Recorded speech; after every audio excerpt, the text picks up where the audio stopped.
16 दिसंबर 2012 है, एक ऐसी रात जिसने न केवल एक महिला की जिंदगी बदल दी बल्कि पूरे देश की आत्मा को झकझोर दिया। ये कहानी है निर्भया की, एक ऐसी बेटी की जिसने अपने सपनों के साथ साथ पूरे समाज को एक नई दिशा दी। लेकिन सवाल ये है कि क्या हमने वास्तव में इससे कुछ सीखा है? और सबसे बड़ा सवाल, क्या आज भी कोई निर्भया सुरक्षित है?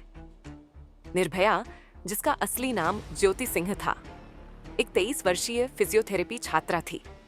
वह एक मध्यम वर्गीय परिवार से थी जिसने अपनी मेहनत और लगन से मेडिकल फील्ड में कदम रखा था। उसके सपने बड़े थे, एक सफल फिजियोथेरेपिस्ट बनना और अपने परिवार को गर्व महसूस कराना। उसके माता पिता ने उसे हमेशा प्रोत्साहित किया, उसे पढ़ने और आगे बढ़ने के लिए प्रेरित किया। ज्योति की कहानी हर उस भारतीय लड़की की कहानी है जो अपने सपनों को साकार करना चाहती है। दिल्ली का साकेत मॉल, लोग आते जाते हुए। ज्योति और उसके दोस्त अविनाश, अविनाश जो नाम है वो बदला गया है। ये दोनों मूवी थिएटर से निकलते हैं। 16 दिसंबर की रात ज्योति और उसके दोस्त अविनाश ने लाइफ ऑफ पाई फिल्म देखी थी। फिल्म के बाद उन्होंने घर लौटने का निर्णय लिया। रात के लगभग 9 बजे थे और उन्होंने मुनिरका से द्वारका जाने वाली बस का इंतजार किया। काफी देर इंतजार करने के बाद एक सफेद प्राइवेट बस उनके पास रुकती है। ज्योति और अविनाश बस में चढ़ते हैं। उन्हें क्या पता था कि यह सफर उनकी जिंदगी का सबसे भयानक अनुभव बन जाएगा। बस के अंदर अंधेरा था। उसमें 6 आदमी बैठे हुए एक दूसरे से बातें कर रहे थे। राम सिंह ड्राइवर, उसका भाई मुकेश सिंह, विनय शर्मा, पवन गुप्ता, अक्षय ठाकुर और एक 17 वर्षीय नाबालिग लड़का। इन सभी के मन में एक ही खौफनाक इरादा था। थोड़ी देर बाद वे लोग ज्योति और अविनाश की ओर घूरते हुए आपस में फुसफुसाते हैं। बस चल पड़ी और कुछ ही समय के बाद उन्होंने अविनाश पर हमला कर दिया। उसे लोहे की रॉड से पीटा जिससे वह बेहोश हो गया। इसके बाद उन्होंने ज्योति के साथ जोर जबरदस्ती शुरू कर दी। वो रोते हुए, हाथ जोड़ते हुए उन सबको मना कर रही थी, लेकिन उन लोगों ने उसकी एक न सुनी बल्कि उसे भी पीटने लगे और उसके साथ बर्बरता की सारी हदें पार कर दी। उन्होंने ज्योति के साथ सामूहिक बलात्कार किया, उसे लोहे की रॉड से घायल किया जिससे उसके इंटरनल ऑर्गन्स बुरी तरह से डैमेज हो गए। ये बर्बरता लगभग 45 मिनट तक चली।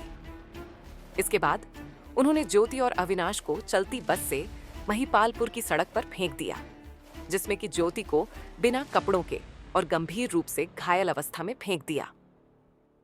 आने जाने वाले लोगों ने उन्हें देखा और पुलिस को इन्फॉर्म किया। उन्हें सफदरजंग अस्पताल में भर्ती कराया गया, जहां डॉक्टरों ने उनकी जान बचाने की पूरी कोशिश की, लेकिन ज्योति की हालत बेहद नाजुक थी। डॉक्टरों ने बताया कि उन्होंने अपने करियर में इतनी गंभीर चोटें पहले कभी नहीं देखी। ज्योति ने बहादुरी से लड़ाई लड़ी, लेकिन 29 दिसंबर 2012 को सिंगापुर के माउंट एलिजाबेथ अस्पताल में उसने अंतिम सांस ली। पुलिस ने तेजी से कार्रवाई करते हुए सभी 6 आरोपियों को गिरफ्तार किया।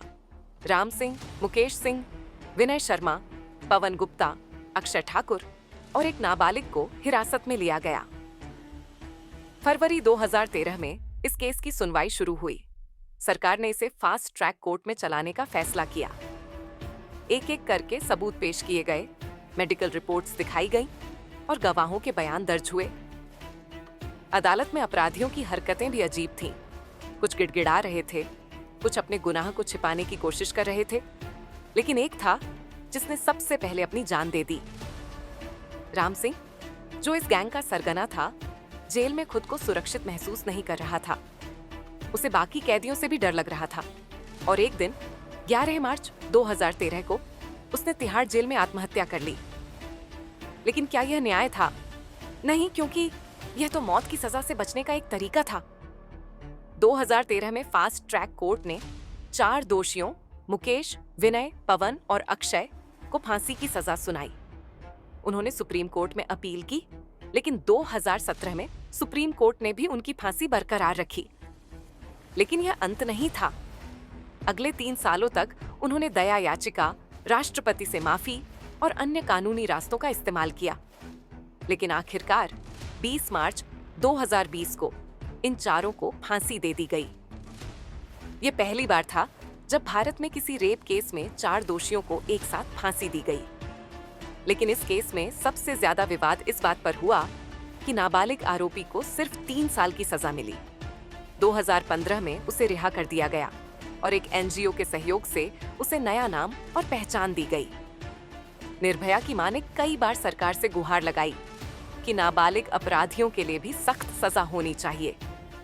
इसी के बाद 2015 में सरकार ने कानून बदला।